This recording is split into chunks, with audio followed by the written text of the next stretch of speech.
Last year, a friend of mine gave me a copy of Dark Souls 3, not knowing the eventual rabbit hole he would have sent me down. I gave it a shot, and after beating it, I yearned for more. Within 6 months, I completed Dark Souls 3, Dark Souls, got a PS5 and completed Demon's Souls, Bloodborne, and then Elden Ring came out and I played that to completion as well. I was obsessed. Even though I might have been burnt out of Souls games by this point, the influence that it had on the types of games I enjoyed was immense. Such an influence is what created a whole subgenre of games called Souls-likes. Souls-like games take inspiration from the Souls series, such as tough but rewarding combat, exploration, interconnected level design, boss fights, deep lore, great atmosphere, and many more elements of their very specific game design. The definition of a Souls-like can be stretched a bit, and I'm definitely not going to be doing that whatsoever in this video. Eventually, I stumbled upon a game called Soul Blazer on the Super Nintendo. This game is the first ever Souls-like. Now you might be thinking, but Demon's Souls came out in 2009, how's that possible? Did FromSoft take ideas from Soul Blazer? I mean, it has soul in its title. Let's take a look. Soul Blazer is the first game in the Quintet trilogy on the Super Nintendo and was published by Enix. It's a shame that a company named Quintet stopped the series at only 3 games. Anyway, the game is a top-down action-adventure which mainly features sword combat with a dash of magic abilities. The player comes across towns which are missing their buildings and their inhabitants. Where they go?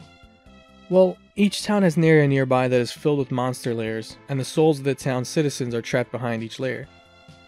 Defeating the lairs will free the souls of each person or animal so they can return to town and guide the player in liberating the rest of the townspeople. At the end of each area is a boss, and defeating the boss will unlock the next town for you to help out. Throughout the adventure, your character will level up, obtain new gear, new magic abilities, and new items to use. Certain areas will be inaccessible without the right armor, and certain enemies won't take any damage without the right sword. The progression for gear is pretty linear, but you can switch up things like magic to be useful in certain situations. As far as items go, most of them are quest items that you need to advance a certain part of the game or the story. The structure and the storyline of the game may seem simple, to which I would say it is, but the point is to go through the levels, which are sometimes very maze-like, to restore a world in need of healing. So what makes this game a Souls-like? Nah, but remember how I said I may be stretching the definition of a Souls-like earlier? Well, I might have to set my own boundaries to make myself correct. It's my video after all. Alright, jokes aside, we're gonna have to start some comparisons in order to classify Soul Blazer as the first Souls-like. But I know what you're thinking. How is this even a fair comparison? Soul Blazer is on Super Nintendo. Meanwhile, the Souls series started on the PlayStation 3. And I agree. The PlayStation 3 doesn't have Mode 7, so we're gonna have to keep that in mind when we're comparing the games. Let's start the comparisons with the most frequent piece of the gameplay loop of both games: the combat. Obviously, I'm not putting them up against each other, otherwise it would not even be a contest. The comparison that I can draw here is that both games predominantly feature hand-to-hand combat, usually using swords. Although of course the Souls games have a lot more variety with their weapons. Now it's undeniable that the sword combat in Souls is incredible, but how about Soul Blazer? So it's not too bad, but my main complaint here is that enemies don't really have any knockback from sword slashes. If they did something more like A Link to the Past, it would have been a lot better.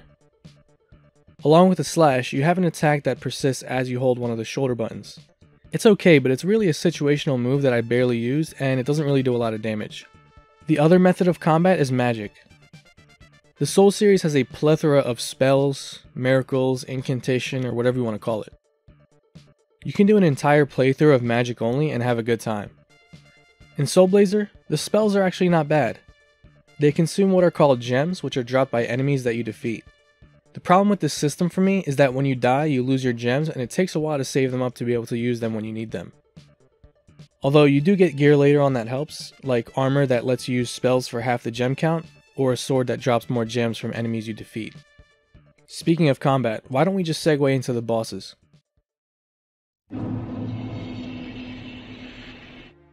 Obviously one of the staples of the Souls series, the bosses in the series are known to be very challenging, whether they are big or small, and for the most part they put a cap on the area that you fought through to get there.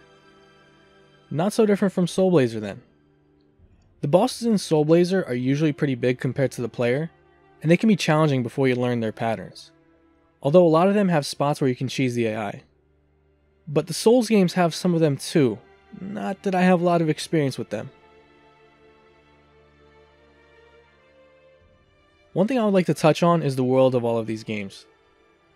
Everything is bleak, in despair, and in need of repair. The Dark Souls games don't really have a positive end to the story, but something like Demon's Souls is more comparable to Soul Blazer. You know, big evil guy ruined everything and it's up to you to fix each area before fighting the final boss and saving the world. Each area in both games are pretty varied in terms of the environment and the enemy types, which is great. Speaking of which, the areas in the game are the reason why I even considered calling Soul Blazer a Souls-like. Besides the name, of course. These areas have a certain level of interconnectedness, which is a crazy word by the way, but I would say it's pretty similar to Dark Souls.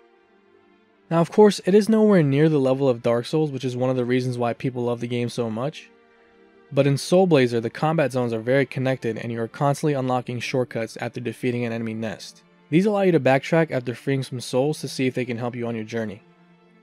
It definitely makes traversing these areas more fun and less tedious. Alright, and before wrapping things up, there are a few minor things that I would like to bring up, like the life bar that goes across the entire damn screen. Souls being the life of every living being. Returning to the last checkpoint when you die. Teleporting between checkpoints. Poison swamps. Nah, I'm just kidding. Going into paintings that are a whole nother world. That was honestly a crazy coincidence. And there are probably some other things I'm missing, but you get the point. After comparing Soul Blazer to the Souls series, I think my argument that this game is a Souls-like has some meat to it. The amount of comparisons that are drawn between them is interesting to consider, and I will go as far as to say that we can't just call it Soulsborne anymore, but instead we should call it Elden Ekiro Blood Soul Blazer. Alright, that was fun. I really hope those watching have enjoyed the video. Try not to take it too seriously as this idea spawned out of the blue for me. I really appreciate the support for my channel, and if you like my content, consider subscribing. Also comment down below what you guys think. I love reading all of your thoughts. Other than that, I hope you all have a wonderful day. Peace.